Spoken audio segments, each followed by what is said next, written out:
പിന്നെ എന്താ നോക്കിയാലോ, ഇത് ബിരിയാണിയാണ്. കുറേ ദിവസമായി ബിരിയാണി വെക്കുന്ന പറയുന്നത്. അങ്ങനെ എന്തായാലും ബിരിയാണി വെച്ചു. വെജ് ബിരിയാണിയാണ്. അതിലേക്ക് കോളിഫ്ലവർ കറി, കോളിഫ്ലവർ, പിന്നെ ക്യാരറ്റ്, ഉരുളക്കിഴങ്ങ്, പിന്നെ മറ്റേ സാധനത്തിൽ ചുരക്ക, എല്ലാ പച്ചക്കറികളും ഉണ്ട്. കറി എങ്ങനെയുണ്ട്? ടേസ്റ്റ് ചെയ്തേ, നല്ല ടേസ്റ്റായി.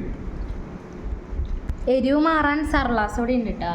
സർലാസ് കുറച്ച് കഴിക്കട്ടെ, അത് ഇത് ചങ്കിൽ തട്ടും.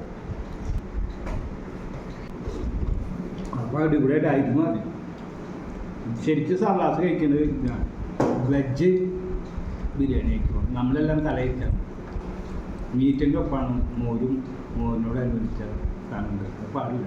അപ്പോൾ എല്ലാവർക്കും ബൈ.